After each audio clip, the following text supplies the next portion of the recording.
Friends, நான் உங்க Viji. Welcome to Viji cooks. இனிமே இந்த கிரீமி பிங்க் சாஸ் பாஸ்தா சாப்பிட ரெஸ்டாரண்ட்டுக்கு போக வேண்டாம். வீட்லயே எப்படி 30 மினிட்ஸ்ல ஈஸி அண்ட் டேஸ்டியா எப்படி செய்யறதுன்னு சொல்றேன். ஃபர்ஸ்ட் ஒரு பேன்ல பாஸ்தா வேக வைக்கிறதுக்கு தேவையான அளவு தண்ணி சேர்த்துக்கோங்க. நெக்ஸ்ட் தேவையான அளவு உப்பு ஆட் பண்ணி பாஸ்தா செல்ஸ் ஆட் பண்ணுங்க. நான் 1/4 கிலோ பாஸ்தா எடுத்திருக்கேன். பபிள்ஸ் வந்ததும் பாஸ்தாவை ஒரு பிளேட்ஸ்க்கு ட்ரான்ஸ்ஃபர் பண்ணிடுங்க. எக்ஸஸ் வாட்டர் எல்லாம் ட்ரைன் பண்ணிட்டு அண்ட் பாஸ்தா ஆஃப் பாயில் ஆனா போதுங்க. நெக்ஸ்ட் ஒரு பேன்ல பட்டர் 2 ஸ்பூன் ஆட் பண்ணிக்கோங்க. பட்டர் நல்லா மெல்ட் ஆனதுக்கு அப்புறம் ஃபைன் சாப்டு கார்லிக்க சேர்த்து வதக்கி விடுங்க. கார்லிக் கோல்டன் பிரவுனிஷ் கலர் வந்ததும் ஃபைன் சாப்டு ஆனியனை சேர்த்து நல்லா வதக்கி விடுங்க. நாம சேர்த்த கார்லிக் அண்ட் ஆனியன் நல்லா மிக்ஸ் ஆற மாதிரி கலந்து விடுங்க. வெங்காயம் கண்ணாடி பதம் வந்ததும் கேரட் ஒன்னு சேர்த்து நல்லா மிக்ஸ் பண்ணி விடுங்க.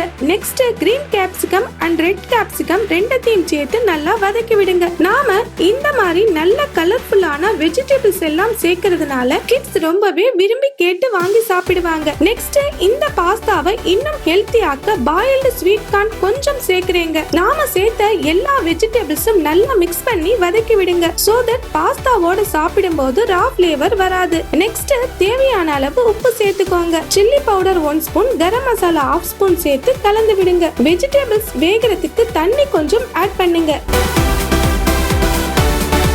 பேனை க்ளோஸ் பண்ணி ஒரு 5 நிமிஷம் வைங்க. நெக்ஸ்ட் நாம பாயில் பண்ணி வச்சிருக்க பாஸ்தாவை இதோட சேர்த்து நல்லா மிக்ஸ் பண்ணி கலந்து விடுங்க. ஆட் பண்ண வெஜிடபிள்ஸ் மசாலாஸ் எல்லாம் பாஸ்தாவோட மிக்ஸ் ஆற மாதிரி கலந்து விடுங்க.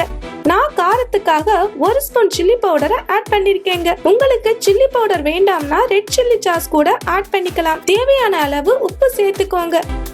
நெக்ஸ்ட் ஒரு பேன்ல பட்டர் சேர்த்து மெல்ட் ஆனதுக்கு அப்புறம் கார்ன்ஃபிளவர் பவுடர் 1 ஸ்பூன் சேர்த்து நல்லா மிக்ஸ் பண்ணிக்கோங்க.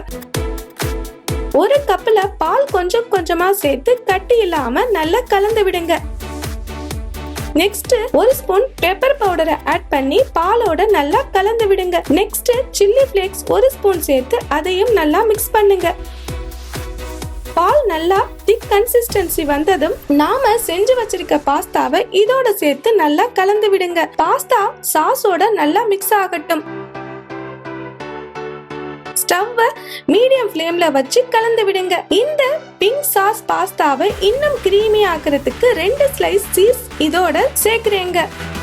சீஸ பாஸ்தாவோட நல்லா மிக்ஸ் பண்ணுங்க. சோ தட் நமக்கு கிரீமி ரிச் பாஸ்தா கிடைக்கும். அவ்வளவு தாங்க, creamy pink sauce pasta ready. சூடா சர்வ் பண்ணுங்க. இந்த பாஸ்தாவை கிரீமியா வெஜிடபிள் கன்சிஸ்டன்சியோட சாப்பிடும்போது டேஸ்ட் ரொம்ப அட்டகாசமா இருக்கும். சிம்பிளான கிரீமி சீஸி ரெஸ்டாரண்ட் ஸ்டைல் பாஸ்தாவை நீங்க ட்ரை பண்ணி பார்த்து டேஸ்ட் எப்படி இருக்குன்னு கமெண்ட்ஸ்ல சொல்லுங்க. Bye friends.